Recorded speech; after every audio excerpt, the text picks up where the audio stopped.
Good morning students. Part 8 MS word में आपका स्वागत है।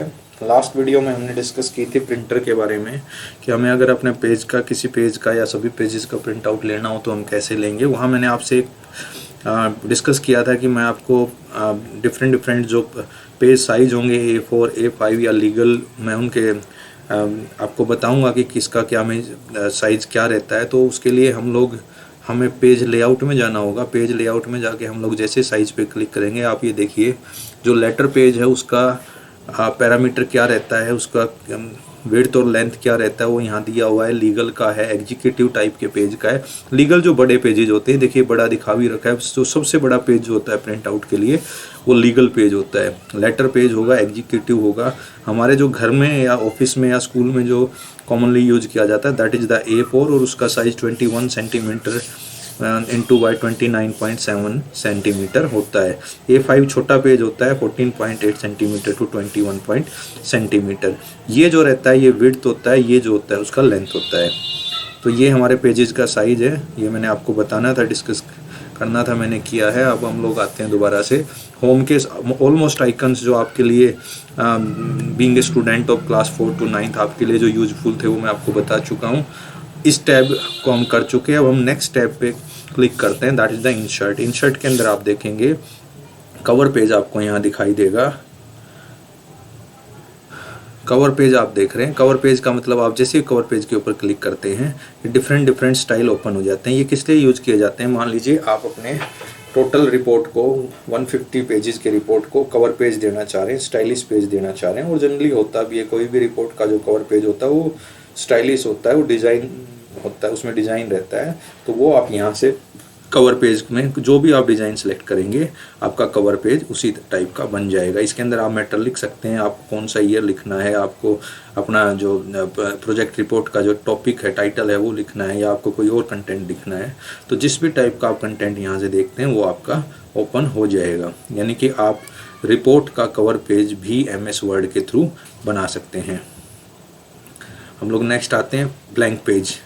आपने मान लीजिए कि 150 पेजेस में आपको लगता है कि पेज नंबर 140 और 141 के इन बिटवीन आपको एक पेज ब्लैंक रखना है।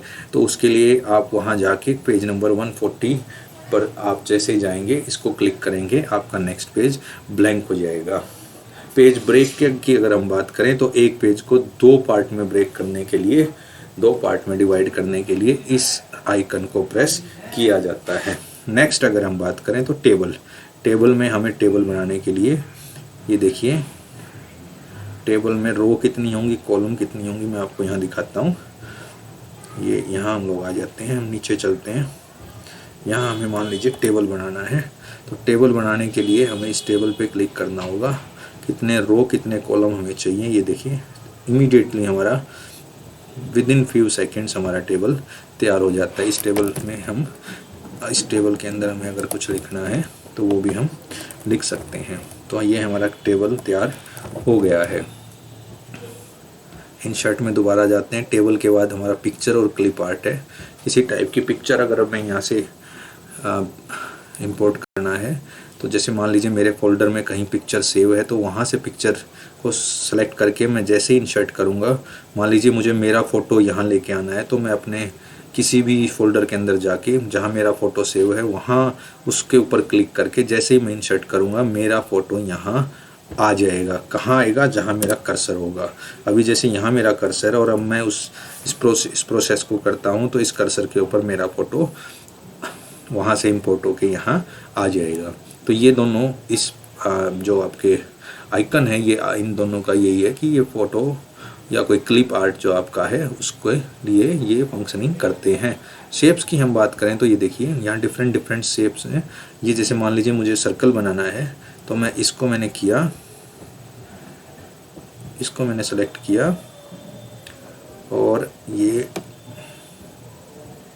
देखिए ये मेरा उसी टाइप में सर्कल बन गया है। मुझे अगर इसको कलरफुल करना है तो मैं इसको कलरफुल भी कर सकता हूँ।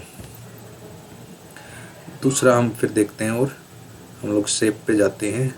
डिफरेंट टाइप है, एज पर नीड आप कोई भी इसमें से चूज़ कर सकते हैं जो भी आपकी रिक्वायरमेंट हो। मान लीजिए आप डायरेक्शंस बनानी है, आप आपको डायरेक्शंस बनाने के लिए कहा जाता है। तो ये देखिए ये आपका डायरेक्शन बन गया,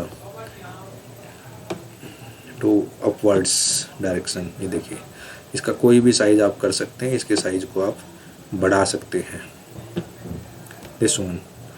तो ये हमारा इंसर्ट के ऊपर जाके हम लोग शेप्स में हम लोग अलग अलग डिज़ाइन ले सकते हैं।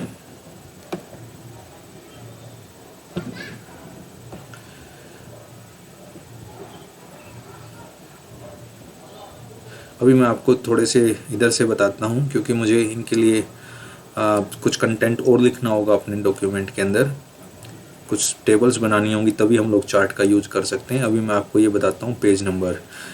अगर मान लीजिए suppose there is a report of, again the same example, there is a report of 150 pages and I want to mention the page number also to all 150 pages. तो उसके लिए ये रहेगा कि मैं पेज नंबर पे क्लिक जैसे ही करता हूँ, यहाँ ऑप्शंस आएंगे कि मुझे पेज नंबर कहाँ मेंशन करना है। मेरे हर एक पेज के टॉप पे, ऊपर, या पेज के नीचे, या पेज के कितना मार्जिन मुझे रखना है, किस टाइप का मुझे चाहिए, वो सारा यहाँ आ जाएगा। जैसे मैंने किया बॉटम ऑफ द पेज, और मैं इस वाले स्टाइल को सेंटर में चाह रहा हूँ।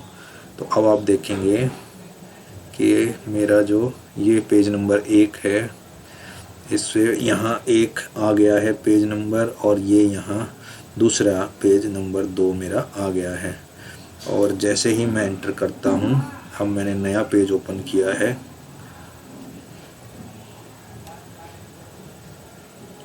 ये पेज नंबर 3 आ गया अपने आप।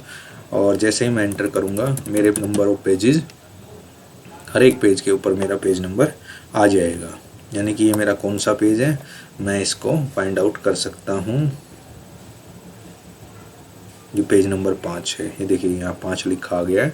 तो ये मेरे पेज नंबर, जैसे जैसे मैं पेज बढ़ाता जाऊँगा, अपने आप उसको नंबरिंग मिलता जाएगा। इसी टाइप में जैसे अपना पेज नंबर है, एक बड़ा इंपॉर्टेंट पॉइंट और भी है, मैं आपको दिखाता हूँ।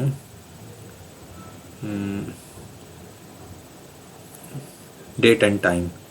डेट एंड टाइम जैसे मैंने सेलेक्ट किया, मैंने निकाला 17 अप्रैल 2020 और मैंने क्लिक किया। आप देखेंगे ये जहाँ मेरा कर्सर था वहाँ ये चला गया होगा। मैं दोबारा करता हूँ इसको, date and time, Friday 17 April 2020, update automatically. ये देखिए ये डेट आ गया है। आज मेरे डॉक्यूमेंट को मैंने ओपन कर रखा है, यहाँ आपको फ्राइडे 17 अप्रैल 2020 दिखाई दे रहा है। मैं इसको अभी क्लोज कर देता हूँ। Tomorrow morning when I open it, automatically it update the date also, it will be Saturday 18 April 2020। यानी कि ये अपने आप ऑटोमेटिकली डेट को चेंज कर देगा। मुझे अगर कोई लेटर टाइप करना है और मैं इस फंक्शन को ऑन करके रखता हूँ, तो जिस दिन मैं लेटर टाइप करूँगा ऑटोमेटिकली उसके ऊपर उस दिन की डेट आ जाएगी। इन केस अगर मैं डेट डालना भूलता हूँ या मैं गलत डेट डालता हूँ, तो बेटर है कि मैं इस ऑप्शन को ओपन करके चलूँ, ताकि ऑटोमेटिकली और सही डेट मेरे लेटर के ऊपर अपने आप, मेरी रिपोर्ट के ऊपर अपने आप फीड हो जाए। तो उसके लिए हमें ये वाला डेट एंड टाइम क्लिक करके और इसके ऊपर हमें अपडेट ऑटोमेटिकली के ऊपर क्लिक करना होगा। इस वीडियो में इतना ही। Thank you.